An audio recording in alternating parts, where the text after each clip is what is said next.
کہ جناب رسول اللہ صلی اللہ علیہ وسلم کا وصال کب ہوا تھا؟ پتہ ہے؟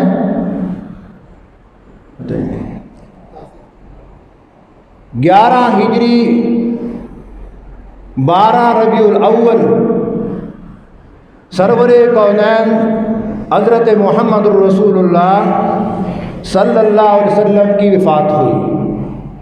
یہ متفق علیہ روایت ہے، سب اس کو مانتے ہیں۔ اب تک 12 ربیع الاول کو 12 وفات کہا جاتا تھا، بعد میں نام کی تبدیلیاں آ جاتی ہیں، کچھ اپنے اغراض و مقاصد ہوتے ہیں، ورنہ آج سے 30 سال پہلے یہ بات کنفرم ہے کہ اس 12 ربیع الاول کو 12 وفات کہا جاتا تھا،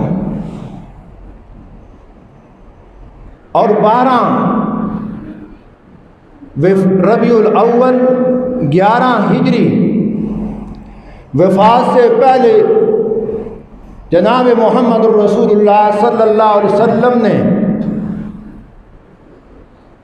اپنے مصلی امامت پر اگر کسی شخصیت کو نماز پڑھنے کی طرف اشارہ ہی نہیں بلکہ حکماً ارشاد فرمایا، وہ سیدنا صدیق اکبر کی ذات عالیہ مبارکہ ہے۔ یہی ہے نا، مسجد نبوی میں نماز کے وقت کے انتظار میں اپنی نگاہیں حجرہ اقدس کی طرف لگائے ہوئے، اندر سے آواز کیا آئی؟ مرو ابا بکر فلیصلی بالناس، ابو بکر کو حکم دو وہ لوگوں کو نماز پڑھائے۔ ہمارا عقیدہ، ہماری روایتیں، ہمارے دلائل، ہماری کتابیں یہی کہتی ہیں کہ مصلی امامت پر کائنات کے تاجدار نے وفات سے پہلے جناب ابو بکر کو حکم دیا کہ وہ مصلی پر آئے، مرو ابا بکر فلیصلی بالناس، کہ لوگوں کو نماز پڑھائے۔ بات کنفرم ہو گئی۔ 1-2 دن کے بعد سرور کونین صلی اللہ علیہ وسلم کا سانح ارتحال ہوا۔ مسجد نبوی میں صحابہ اکرام موجود ہیں، بہت بڑی تعداد مسجد نبوی میں موجود، اور آپ کی جانشینی کے انتخاب کر جب بحث ہوئی، تمام اصحاب نے متفقہ طور پر جناب ابو بکر کو جناب محمد الرسول اللہ صلی اللہ علیہ وسلم کا نائب منتخب کیا، اور امت کی تمام تر ذمہ داری جناب ابو بکر کے سر پر ڈالی، اور آپ مسجد نبوی میں صحابہ اکرام کے متفقہ رائے سے پوری امت کے متفقہ خلیفہ قرار پائے، کسی نے مخالفت نہیں کی۔ 1-2 نے اگر بیعت میں کچھ لیٹ اور تاخیر کی ہے، وہ کوئی اسباب وجہ تھی، بعد میں انہوں نے بھی آ کر جناب ابو بکر رضی اللہ تعالیٰ عنہ کے ہاتھ میں ہاتھ دے کر بیعت کر کے آپ کو پوری امت کا متفقہ امیر اور حاکم مانا، اور آپ رسول اللہ صلی اللہ علیہ وسلم کے جانشین قرار پائے، اور آپ کو خلیفہ بلا فصل قرار دیا گیا۔ یہ خلیفہ بلا فصل علی کے بارے میں بہت بات کا نظریہ ہے، بہت بات کا۔ ابو بکر کا دور گزرا، کسی ایک مسلمان نے علی کے بارے میں یہ بات نہیں کہی۔ جناب عمر کا زمانہ گزرا، کسی ایک مسلمان نے بھی علی کے بارے میں یہ بات نہیں کہی جو آج اذانوں میں کہی جاتی ہے۔ اور عثمان غنی کا دور گزرا، یہ سارے کا سارا مسلمانوں کا دور، صحابہ کا دور، تابعین کا دور، تبع تابعین کا دور، وہ سارے کے سارے اصفیاء، اتقیاء، پاک باز، نفوس قدسیہ کا ایک بہت بڑا جمع غفیر جو گزرا، کسی نے بھی ابو بکر کے علاوہ کسی صحابی کو خلیفہ بلا فصل نہیں مانا۔ مانا تو ابو بکر کو مانا۔ خلیفہ بلا فصل اگر کوئی ہے مسلمانوں کی تاریخ میں، وہ ابو بکر کی ذات عالیہ مبارکہ ہے، اس میں کوئی دو رائے نہیں۔ اگر دوسری رائے آئی ہے وہ بہت بعد کی پیداوار ہے، بہت بعد کی، ہمیں اس سے کوئی غرض نہیں۔ ہم نے تو اپنا یہ دیکھنا ہے کہ امت کی قیادت کی تاریخ کیا ہے، امت کی رہنمائی کن لوگوں نے کی۔ آگے آئیے، جناب ابو بکر رضی اللہ تعالیٰ عنہ کا وصال کب ہوا؟ بھائی خالد نے تو پتہ ہی ہے نا، آج تاڑے کو کھوچ لیے 14 ہجری آپ کی وصال ہوا 22 جمادی الثانی، اور آپ نے وفات سے پہلے اپنی چارپائی مسجد نبوی کے صحن میں بچھوائی کہ آپ نے اپنی طرف سے اپنا جانشین منتخب کرنے کے لیے جناب فاروق اعظم کو اپنی طرف سے امیدوار بنایا کہ میری طرف سے فاروق اعظم امیدوار ہے۔ آپ کی اس امیدواری کو بلا مقابلہ امامت میں بدل کر فاروق اعظم کو تمام اصحاب نے متفقہ طور پر اپنا امیر المومنین مانا، کوئی مخالفت نہیں کی۔ اور کتنا عرصہ آپ نے حکمرانی کی؟ 10 برس کچھ ماہ کچھ دن، اور سن 24 ہجری میں آپ کو شہید کر دیا گیا۔ اب وہ لولو فیروز نے، جو ایران کا رہنے والا فارسی بدبخت ذلت کا مارا ہوا، یہ آیا، اس نے 28 تاریخ ذوالحجہ کے 28 تاریخ کو آپ پر نماز فجر میں حملہ کیا، اور زہر لگا، جو خنجر تھا وہ پیٹ میں مارا، اور یکم محرم الحرام کو جناب فاروق اعظم نے شہادت پائی۔ آپ کی شہادت کے بعد اگر جو امیدوار خلافت کے آئے وہ 6 افراد تھے، 4 دستبردار ہوئے اور 2 کے درمیان کانٹے دار مقابلہ ہوا۔ وہ مقابلہ کون سی شخصیت تھی جن کے درمیان مقابلہ ہوا؟ جناب سیدنا عثمان بن عفان رضی اللہ تعالیٰ عنہ اور جناب سیدنا علی المرتضیٰ رضی اللہ تعالیٰ عنہ، دونوں کے مابین کانٹے دار مقابلہ ہوا، اور صحابہ کی بڑی تعداد نے جناب عثمان کو اپنا متفقہ طور پر امیر المومنین مانا، اور آپ 10 برس یا 11 برس تک اس امت کے حاکم رہے، اور 35 برس میں 35 ہجری میں جناب سیدنا عثمان غنی رضی اللہ تعالیٰ عنہ کو شہید کیا۔ تو آپ کی شہادت کے بعد کس کا دور آیا؟ علی کا۔ جناب علی رضی اللہ تعالیٰ عنہ حضرت عثمان غنی رضی اللہ تعالیٰ عنہ کی شہادت کے بعد اس امت کے امیر المومنین بنے، اور 4 سال کچھ ماہ آپ کی خلافت رہی، اور وہ سارا کا سارا دور امیر معاویہ رضی اللہ تعالیٰ عنہ کے ساتھ جنگ میں گزرا ہے۔ یہ جنگ کیوں بھڑکائی گئی، اور آج اس جنگ کے آڑ میں وہ گزر جانے والی مقدس شخصیات کو تانا کیوں دیا جاتا ہے، ان کو گالیاں دینے کا تک کیا بنتا ہے؟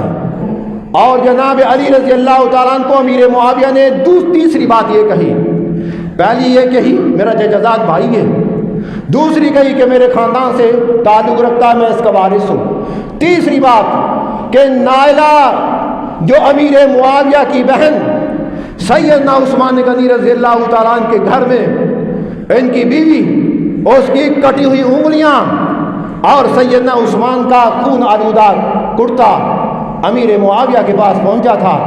امیر معاویہ نے کہا یا تو بدلہ لے دو یا ان بدبختوں کو، قاتلوں کو میرے سپرد کر دو، ہم ان سے بدلہ لیں گے۔ لڑائی تو یہ تھی۔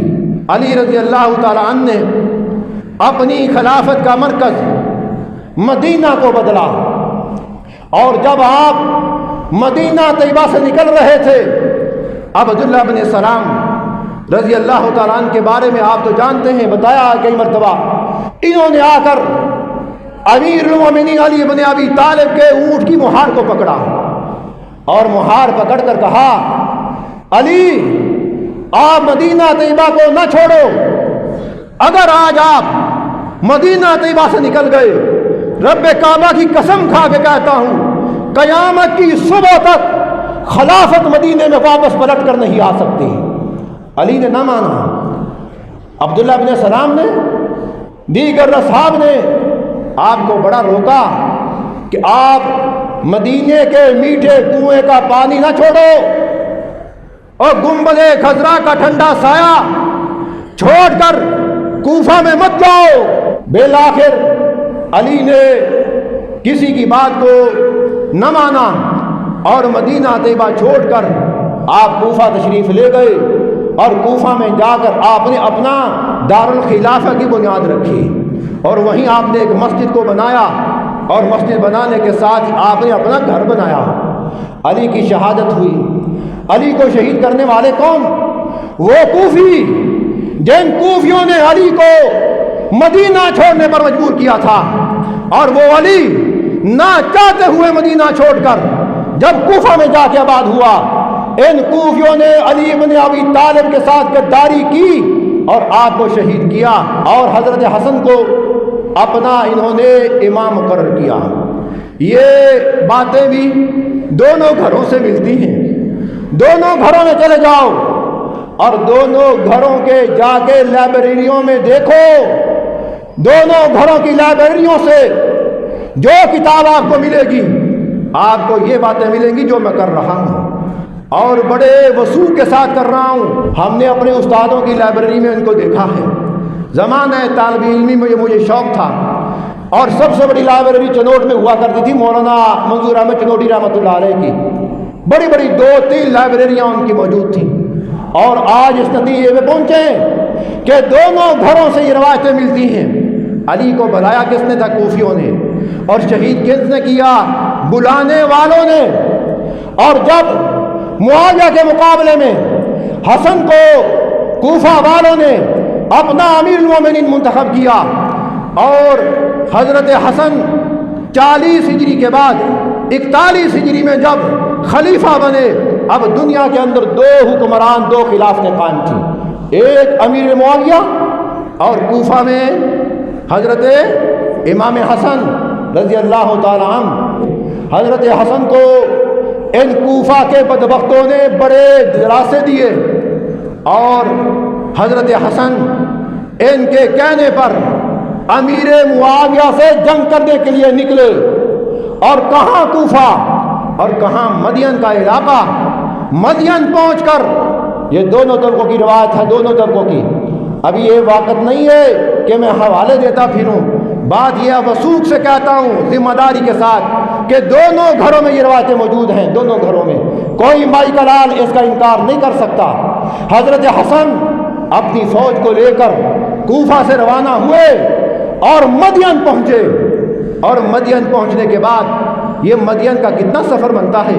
200-250 میل کا سفر بنتا ہے، اور کہاں کوفہ اور کہاں مدین اور کہاں اس کو کراس کرتے ہوئے ملک شام، اور یہ جنگ کی نیت سے نکلے اور وہاں مدین کی سرزمین پر پہنچ کر حضرت حسن کے ساتھ بغاوت اور بددیانتی اور خیانت اور دھوکہ کن لوگوں نے کیا تھا کہ کوفہ والوں نے حضرت حسن کو کوفہ سے نکالا اور لڑائی کی نیت سے نکلے، اور جب مدین پہنچے وہاں جا کے بغاوت کر دی اور حضرت حسن کو قتل کرنے کا ارادہ کر لیا۔